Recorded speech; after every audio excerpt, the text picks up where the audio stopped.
Bonjour, bonsoir chers internautes, je suis Diba Wanji, élève professeur de mathématiques à l'École normale supérieure de Yaoundé. Et je vous retrouve aujourd'hui autour de l'article intitulé « Le rôle de l'épistémologie de l'enseignant dans les pratiques d'enseignement ».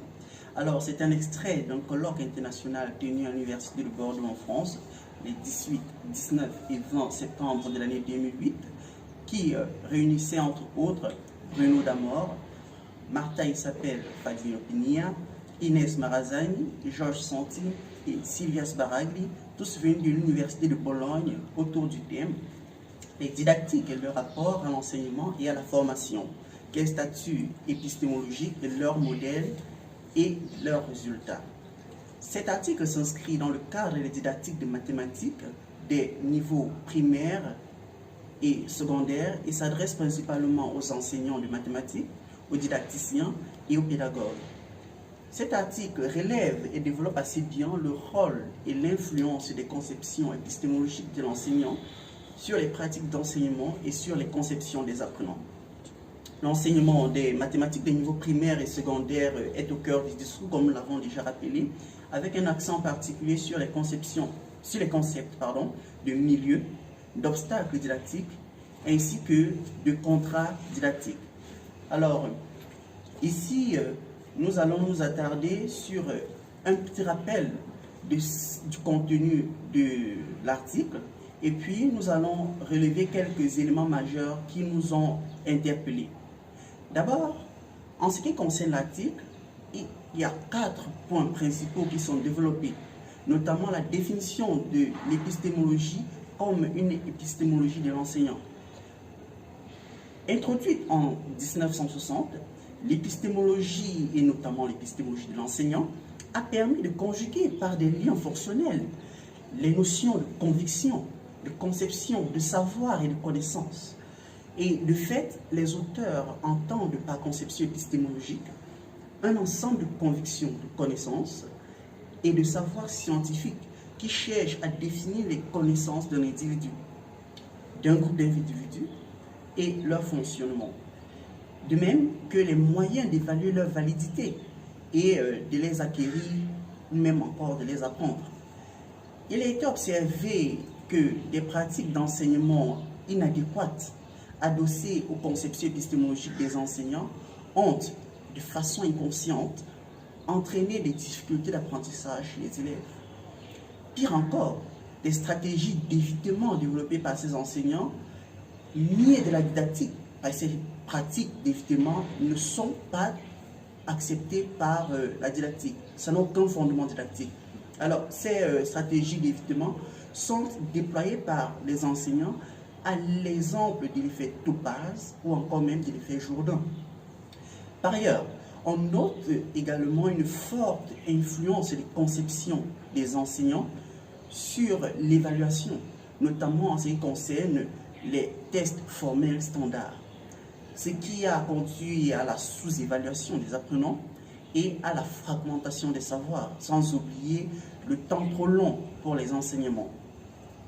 D'autre part, nous avons le concept de milieu qui est relevé dans cet article, et ici on parlera de l'appropriation d'un objet d'étude par l'apprenant qui ne peut se dérouler uniquement que dans une situation introduite par l'enseignant, et il devient impératif de présenter les enseignements dans un cadre global en mettant en relation l'apprenant et son environnement. Avec le milieu comme facteur incontournable, on ajoute un 4e pôle au triangle didactique pour obtenir ce que les auteurs ont appelé le quadrilatère didactique.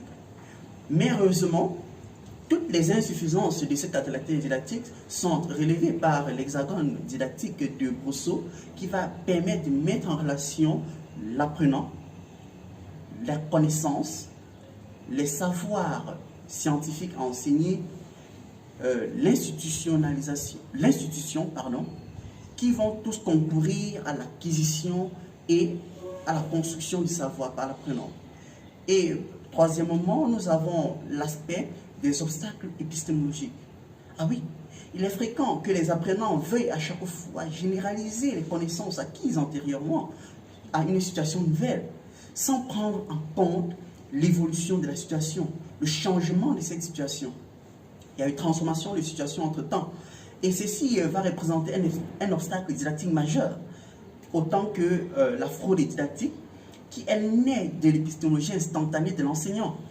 Vous voyez, l'enseignant en situation de classe doit de temps à autre improviser pour pouvoir faire comprendre certaines notions à l'apprenant. C'est ce que nous avons appelé l'épistémologie instantanée ou spontanée de l'enseignant. Alors, l'enseignant va donc être pris dans un étau de complexité dans le processus d'enseignement-apprentissage. Enfin vient l'aspect du contrat didactique qui permet de relever la complexité du processus d'enseignement-apprentissage, qui va ressortir quelquefois aussi du piétinement de la raison pour répondre à l'appel du contrat didactique. Et oui. Alors, vous verrez un enfant à qui l'on a posé un problème constitué d'éléments chiffrés. Sans toutefois se rendre compte, l'enfant peut être amené à effectuer des calculs qui n'ont pas lieu d'être, tout simplement parce qu'il a le fort besoin, il ressent le besoin de pouvoir fournir une réponse à l'enseignant. Donc, c'est là que nous avons, c'est ce que nous avons appelé, le piétinement de la raison pour répondre à l'appel du contrat didactique. Le contrat didactique qui voudrait que l'apprenant fournisse une réponse à toute question qui lui est donnée, qui lui est posée. Et enfin viennent les misconceptions des enseignants, oui, les misconceptions des enseignants qui vont influencer les convictions des apprenants. Parce que les convictions erronées dont les enseignants ne s'en rendent pas parfois compte vont être transmises aux apprenants et choses que les apprenants vont s'approprier et va devenir ainsi un obstacle majeur. Voilà pour ce qui est du contenu de l'article, mais nous avons relevé des points saillants qui nous permettront d'apprécier à sa juste valeur cet article. D'abord, les auteurs montrent par des exemples concrets qui analysent certains cas témoignant et atteignant le statut revendiqué de ce texte, puisque ses ambitions sont celles de tirer la sonnette d'alarme sur la formation lacunaire de l'épistémologie des enseignants.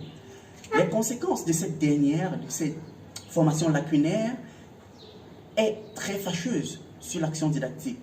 À cet effet, les ambitions des auteurs ont été atteintes, et ceci par des apports convaincants et prouvés. Le futur enseignant peut donc retenir de cet article qu'il existe un rapport pertinent entre ces conceptions didactiques de la didactique, que sont le milieu, l'obstacle didactique et le contrat didactique. Et par conséquent, il ne devrait pas se réduire à des techniques détachées les unes des autres et aboutissant à de maigres résultats, peu signifiant qu'en l'absence d'une culture épistémologique solide, adéquate, ces derniers pourra s'éloigner des objectifs de la didactique. Alors, nous pouvons donc dire qu'à l'instar de la définition de conception épistémologique, on constate que plusieurs épistémologies entrent en jeu dans l'action didactique. Nous vous remercions d'avoir regardé notre vidéo. Veuillez laisser un commentaire au besoin et nous vous reviendrons prochainement.